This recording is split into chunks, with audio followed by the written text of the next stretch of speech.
My name is Mackenzie Ryan, and I'm going to be sharing with you how to craft an elevator pitch. I've sort of developed a practice of coaching others as part of my marketing strategy. So I'm going to be talking about both just an introduction, what an elevator pitch is, the approach I coach others to take. We're going to outline how to put yours together and also add some workshopping. So I'd love to hear from folks in the community, as well as practicing tips and how you can use it.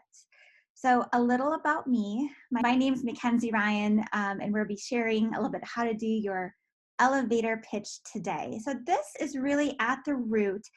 It's about a story. What story are you telling about your business and the services that you offer? And this is a quote I love from Steve Jobs: "The most powerful person in the world is the storyteller." The storyteller sets the vision, values, and agenda of an entire generation to come. And when you tell your story through an elevator pitch or in a more in-depth conversation, you're really painting that word picture for your potential client or customer of how what you do, the services you offer, can help them have a better life. And that's really what this is about capturing that attention. So at its basics, marketing is really business storytelling. It's crafting a compelling story about what you do and the services you offer, the solution for your business, as well as a very clear call to action. So what is that next step that you want businesses to take? Is it a phone call? Is it a consultation? Is it coming into your store? Is it emailing you? It's just getting really clear about what are you asking of the person that you're talking to. All right. So I run a marketing and PR agency. We're really the Midwest trusted partner in authentic storytelling to drive results. And so I partner with both businesses and in Iowa, as well as in Minnesota and other states. And my experience really comes from cultivating that audience, which is what digital marketing as well as elevator pitches are about. So I'm drawing experience from newspapers, magazines, radio, television, and events.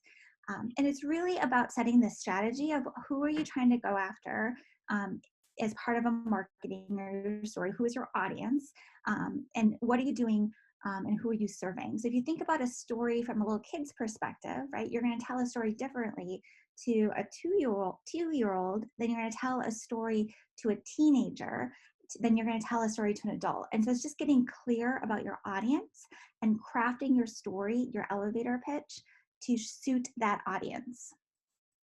All right, marketing is, it can be elevator pitches, events, networking, websites, social media, brochures, video, SEO, speaking, podcasts, all of this good stuff. I would love to hear what you guys are doing in terms of digital marketing.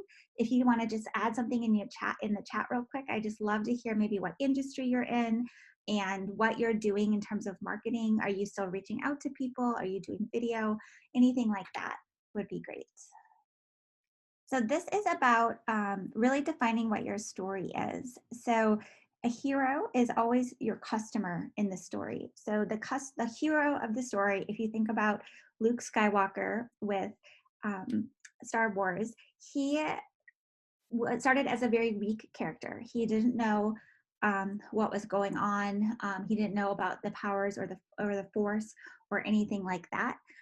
But when he met Yoda, who is the guide, he was able to tap into the Force and have a better life in future and go and save the universe, right? So every hero, whether or not we agree with how it's perceived, but every hero starts weak and becomes strong in the narrative story that we are familiar with here in America.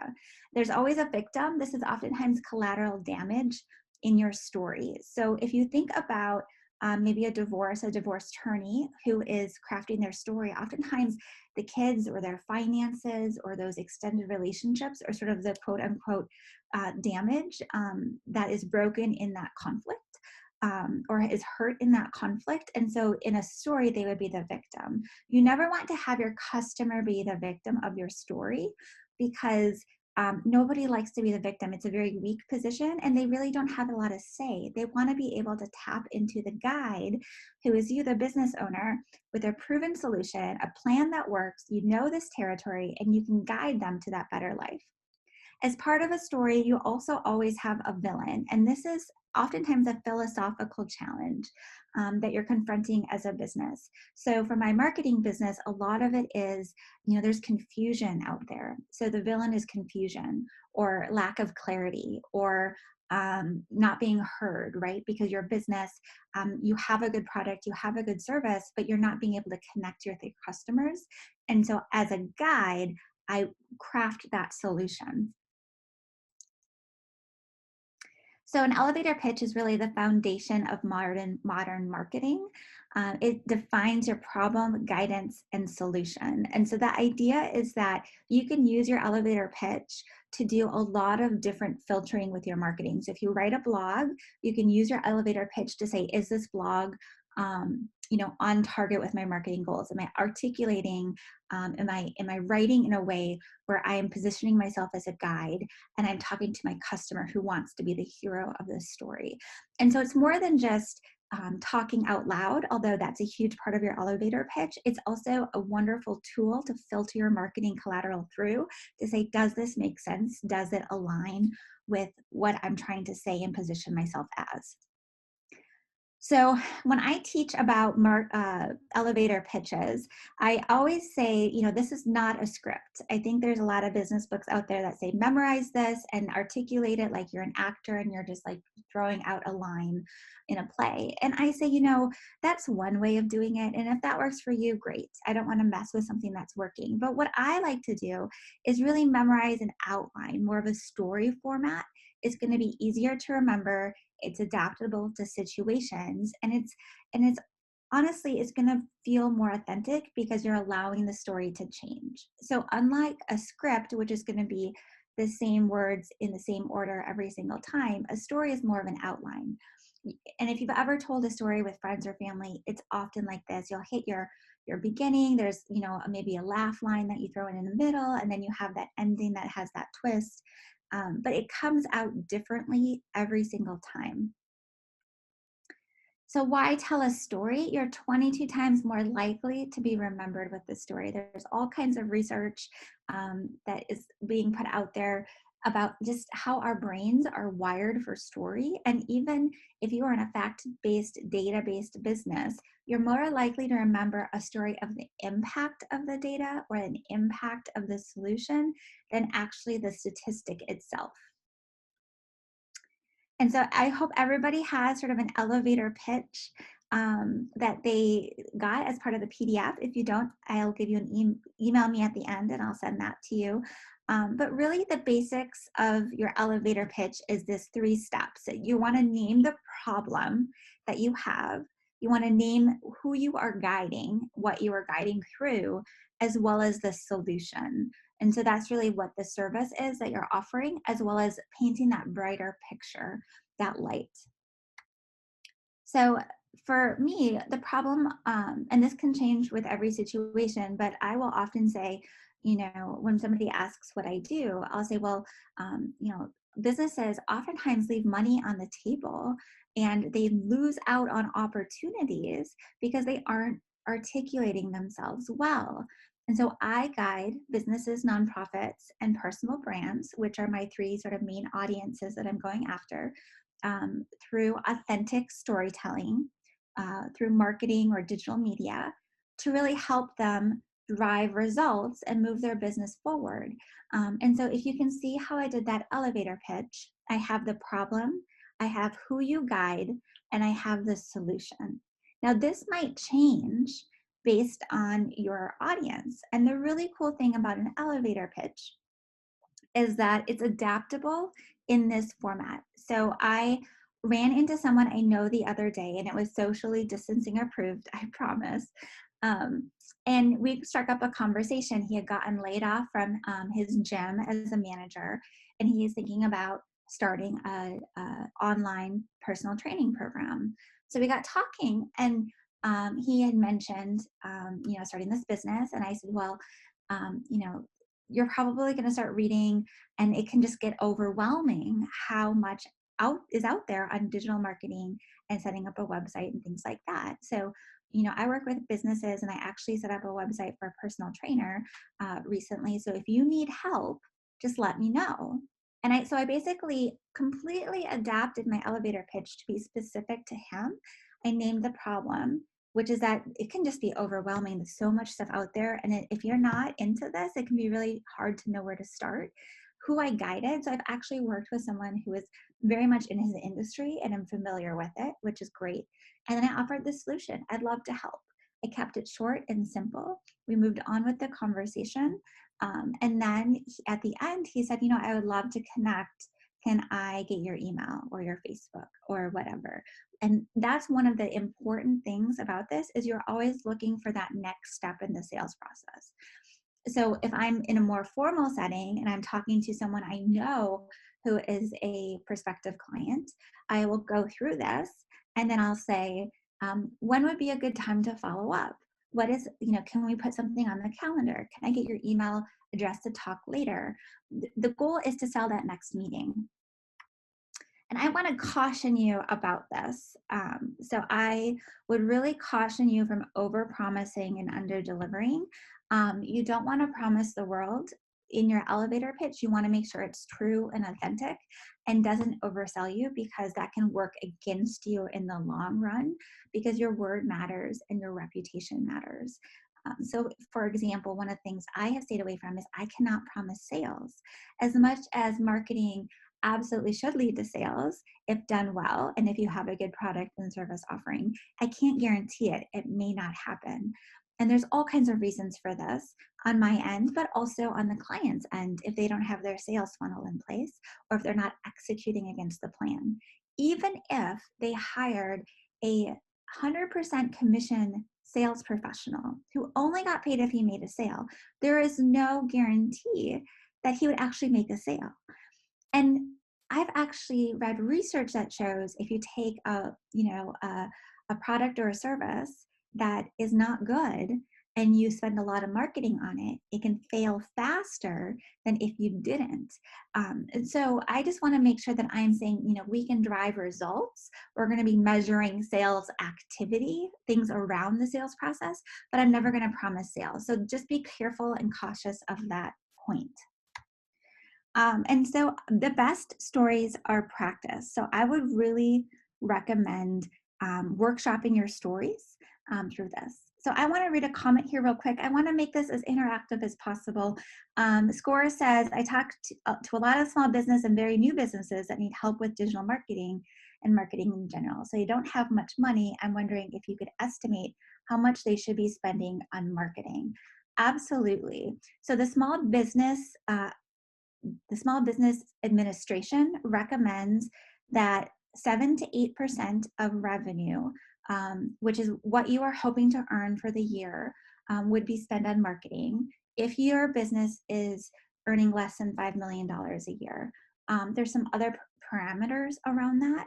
So if you're looking to earn, $100,000, you're probably looking at $7,000 or $8,000 in marketing, and that's going to include everything from anything that's related to marketing. So your advertising budget, if you're paying for social media graphics, things like that, that's really important. I often say that the biggest ROI, your return on investment, is going to come from one-to-one marketing. So that's when you are using something like an elevator pitch, which is free, and you are going out and meeting people and telling potential clients about yourself and having these copies or connections.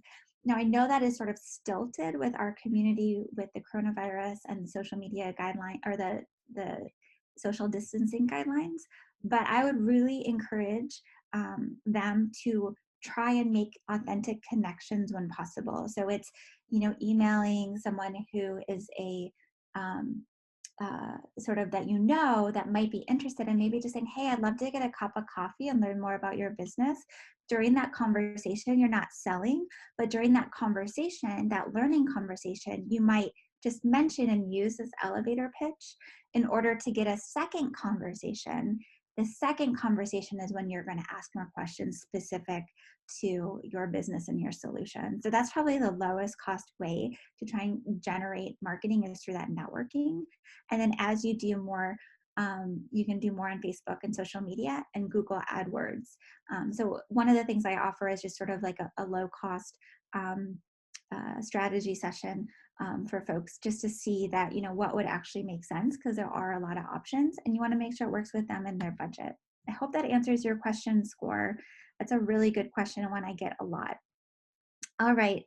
So I would love for you guys to I would love to workshop some stories. I wish this was a little more interactive than it was. Does anyone want to try typing out their elevator pitch to the best of their ability? It doesn't have to be perfect, but type out your elevator pitch in the web chat, and we will kind of look at what we might tweak, or what we might improve, or things that you did really well. Because I'd love to kind of get some examples going of what would be a really good elevator pitch to share. So if somebody just wants to say, yes, I'd love to do this in the chat, and then type out that longer sentence. I just want to make sure we have some volunteers that want to do this, and just say, yes, I'd love to do it, and then type it out later, that longer one. So we'll just see if that works. As I coach people on doing this, this is also just crafting out your elevator pitch. It's a really great way to think through your marketing strategy, because you have to get really clear about what problem that you solve. So if you're in the construction business, what is the problem that you're solving? Well, a lot of families have no time to remodel homes, right? And so it's maybe they have the skill set or they'd want to do it, but the problem is really the time factor. And so if that's really your clientele, they're just really busy professionals who you guide, and the problem is they just don't have any time or bandwidth. That's really important to understanding your market and putting together some really good marketing strategies around that. Another really great example is, if you are in the service industry, just being really clear about what you're offering right now. So if you are a restaurant or you have a cafe and you are kind of on this social distancing, you're operating, but you're not at full capacity, reaching out to your clients via social media, you've probably already done this, but just getting really clear about, here's the problem we're solving. Some people in our community are busier than ever. And so we help them have, a smoother night by offering them, meals to go or meals delivered or whatever that is. So that has been super, super helpful. Oh, I'm so glad we're starting to get some elevator pitches. Wonderful, Jacqueline. I so appreciate you. So my name is Jacqueline Najilla. I apologize if I mispronounced that. Owner of Insights Logics Freight Management. My company specializes in arranging and transportation of large freight with a focus on less than load and hotshot shipping. My company is certified by Department of Motor Vehicles and carries all of the required insurance and bonds. To facilitate expedited transportation, we have teamed up with carriers from reputable companies who have excellent ratings with FMSCA. As a small company, we have the flexibility to tailor our services to meet your needs. Attached is my capability statement for your review. I will call you next week to schedule a phone call meeting to schedule a meeting. So Jacqueline, thank you so much for being first and sharing this. I love this. So I love that you name your business. I think that's really wonderful, and that you say what you do. Oftentimes a name is something really special and something that we hold, but we always need that positioning line of saying, you specialize in arranging transportation of large freight. So that is such a key phrase for what you do. So when you're out in the community, even if somebody might not need those shipping services or that freight ship services, they might know somebody who needs those services. Maybe it's their uncle or their friends, or they were, in a professional meeting and it came up at some point. You just never know. And so part of this is just telling people what you do and having those easily understandable ideas and words that are translatable to non-industry members. So I think you did a good job of that. So the part about you're certified by the Department of Motor Vehicles and have all of the insurance and bond, this I would actually pull out and put into a second conversation. I don't know if this is something that you would need in an elevator pitch, because it's really more of a qualifying conversation. So, if I'm hiring you, first I need to know what you're doing. If you're an elevator, if you have an elevator pitch, I need to know what you're doing and what you offer. I just want to set up a meeting to talk with you about it later instead of getting into the weeds of sort of, do you meet the qualifications? And so I would really say, okay, what is the pain point of the companies that they serve? Are they frustrated because prices are going up and you're a lower price? Are they frustrated because the transportation industry is they're always late, and they don't call ahead, and they're not responsible or reliable, their current shipping? And so how do you solve that problem? I would really concentrate in that middle part, that you work with maybe specific businesses or large box stores or whatever those audiences are, and how do you relieve that pain point? And you do this a little bit at the end when you say you have the flexibility to tailor our services to meet your needs. So I would just dive into that a little bit more. What does that flexibility mean? And so I love that. And this part at the end, I'd love to schedule a phone call or a meeting. That's perfect. You want to have that follow up, that you're not selling yourself. You're selling the meeting. You're selling the call. All right, Bob.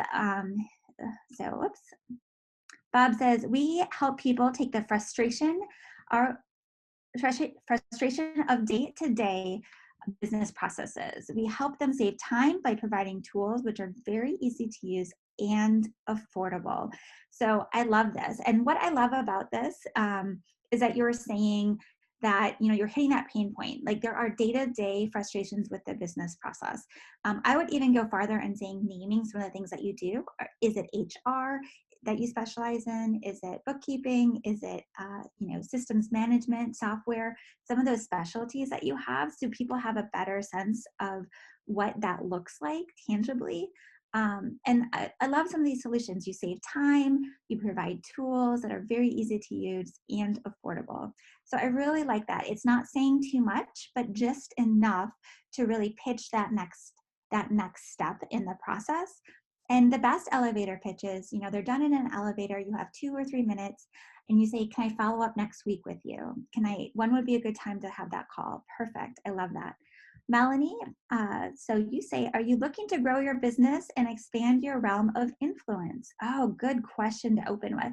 Let me help you in that endeavor. I'm a very organized, detail-oriented, and resourceful researcher and writer who can take care of those pesky chores for your business, leaving you with the peace of mind to focus on what's important to you.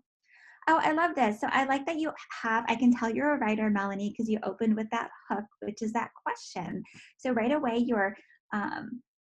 you're saying, like, you're getting to that pain point. That problem is that I want to grow my business or expand my business or my influence, but I don't really know how because things are getting in the way. And so the one tweak I would say, instead of saying, this is who I am, I would say, I guide business leaders by offering services to organize them, create detail-oriented checklists and additional research to support them. So you're just sort of flipping it, so it's more focused on the guide. That you are the guide who is providing that toolkit, and your customer is the hero of that story. But really, really good. I really like this. And I like that you're ending with that peace of mind to focus on what's important to you. So that's a really good solution. You're painting that word picture of how life can be better.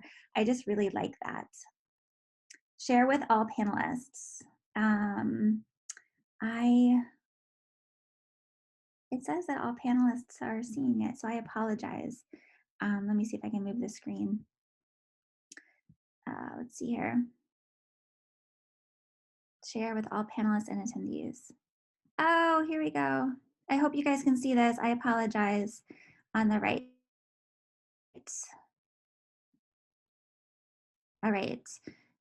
Ricky. Hi, I'm Ricky King with Roots to Branches Genealogy. We do traditional genealogy research and heir research. So we can research the dead and the living with our private investigator's license. All right, Ricky, I really like this. I like your name. That's really a clever name, and play on genealogy. And you have genealogy in that, so that's wonderful. So I would add a problem before you actually say what you do. So the problem might be like, you know, um, many families want to understand where they came from, but they just don't have the time or know how to dig into old records. So that's the problem. And so I guide them by doing genealogy research and heir research so that we can, um, put a book together, or we can do their family tree, or whatever that solution is. What does it look like in the end? I think you have the middle part really well. You're the guide, you have the research, you have a private investigator's license, you can go a little bit deeper, but I want to know what the problem is and what your solution is. All right. um, all right. So Bob has a little update. We help people take the frustration of our day to day through their business processes. We help them save time by providing analytics and software tools, which are very easy to use and affordable. What I like about this is it's more specific. So right now, I understand that you're gonna help me save time. You do analytics, which some businesses really need help with. It might intimidate them. You provide software tools and recommendations, and it's easy to use. So the more specific you are, that's really, really good. I like that update. All right, we're going to go to Jennifer. Oftentimes, sales management and sales producers have communication disconnects that drastically affect their ability to produce maximum profits. I work with sales driven organizations on discovering hidden revenue roadblocks affecting the bottom line by connecting disconnected sales and marketing departments, growth coaching sales performers who need someone in their corner to confide in, and serving as a trusted TransCan for sales leadership, struggling with how to support, train, and properly equip their sales. So, Jennifer, I think you have some really good stuff here. You have all of the information. I would almost make it more succinct and say, I like that you have the problem.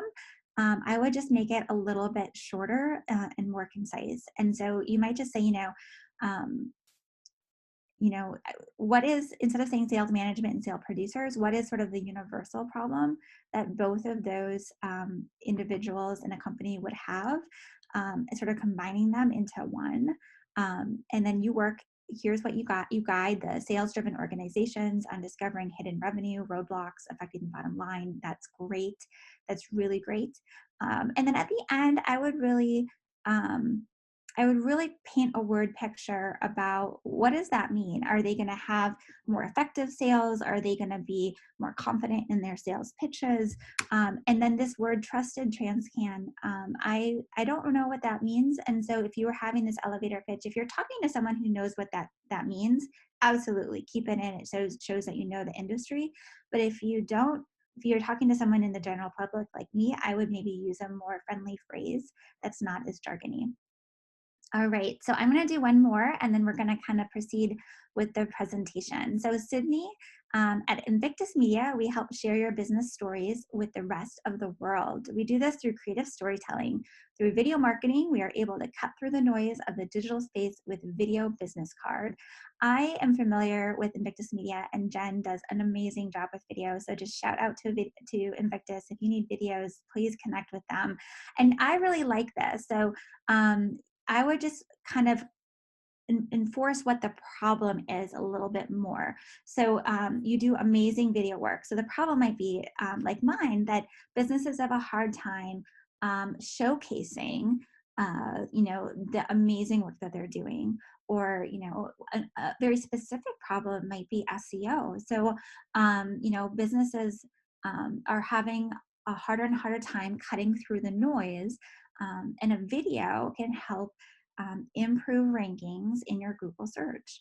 And we do this through creative storytelling. So I would just kind of itch that problem a little bit more. And then I would really paint that word picture at the end. So really say, our partner client, our clients are so proud of our videos that they're coming back to us again and again. That would be one thing. Or you could say, they've really seen the payoff because they're getting more clients who have said, saw your video and now I understand. Or whatever that word picture is, where you're saying, this is how this video has driven results. This is why our clients love us so much. This is what they're telling us. They're so thankful for us, that maybe they just don't have time And the video is, part of their networking, where they show that video in a presentation, and they can really get in front of people and tell that story well. Awesome. So I'm going to jump over if we have a little bit more time at the end, but I just want to get through the conversation. So practicing, I would love for you to practice out loud with a friend or family member in social and business settings, because I would say this is, especially now, pretty low risk. You're going to meet someone at a networking event, or call your friend, or call someone you haven't talked to for a while and practice it.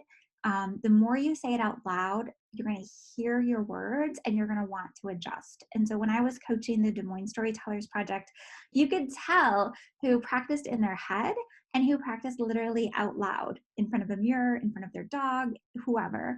The people who practiced it out loud did a better job. You're going to say it differently each time you say it. Again, you're not memorizing it. You're kind of just memorizing that order that we're talking about. You're going to try on different phrases. It's almost like trying on clothes in a dressing store. You want to choose the one that feels like it's a good fit, that feels authentic to you. So really that's what we're looking at. It might not feel comfortable right now, because a lot of us are learning the sales process. We're learning to put ourselves out there, but does it feel like it fits, like it's authentic to who you are? And so we're going to talk just really quickly about how to use this in the process. So the first step we've talked a little bit about is you want to sell the first step. So when you see that person, when you talk to them on the phone, thinking in your head, should I ask for their email as the follow-up? Should I ask for the meeting? Should I ask for an introduction to someone else? Oftentimes it's someone who they know. You can use this to sort of try and get some referrals that way, especially if you're a new business, especially if you have a new service or a new product that you're launching. You need to tell people that you're doing this. You're not actually selling yet. And I think this is the biggest mistake people make, is that they want to jump to the sale. But you don't, if you think about dating, right? You're not going to ask someone to marry you on that first date. You might not even want to kiss them on the first date. You're just having a conversation that will hopefully lead to a phone call, that will hopefully lead to a Friday night date, which might lead to a few Friday night dates, that might lead to, do you see how this is? You're building a relationship. And I think that's the same way. So just a real quick overview of the sales funnel. So cold leads, as I work with my clients, is really about creating awareness. So people might not know what you're offering or that you have a specific service. And so you're just out there talking to people who are like, oh, okay, this is really cool. So if you're at a networking event, you meet them for the first time once the coronavirus opens up, or if you're participating in digital marketing, there's a lot of different virtual type networking events that places are starting to hold as we transition to digital. And so you're going to be practicing it there. A warm lead is someone who probably already knows you. They may have connected with you. Maybe they've read your blog, or they know someone who knows you. You want to create that curiosity and kind of move to that step of a phone call or a meeting. The suspect is really where there's some interest. So if you think about somebody, a bike shop, for example, first, nobody knows about the bike shop, but then maybe they know about it. And then the suspect is someone who's actually walked through the door. Now, they might not buy anything yet, but at least they're showing interest. That prospect is when they start holding something in their hand and they're talking about riding RAGBRAI next summer. Now there's intent, right? Now they're considering products, they're considering your services, and that's how you're going to work through it until you get to that transaction. So next steps, try it out with a friend or family member during social conversations. And when you meet a leader as a suspect, it's going to feel awkward the first time.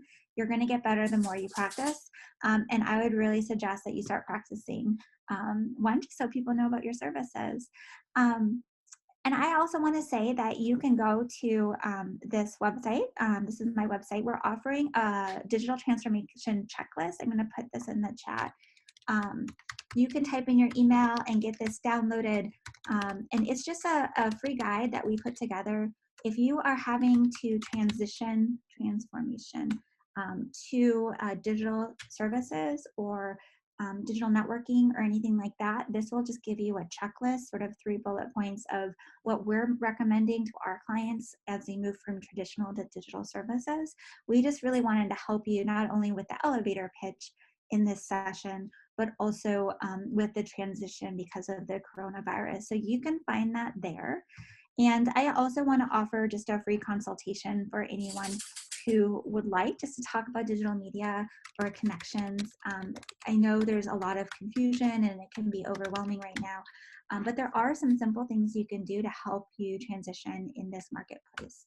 So I will put my email address in the chat.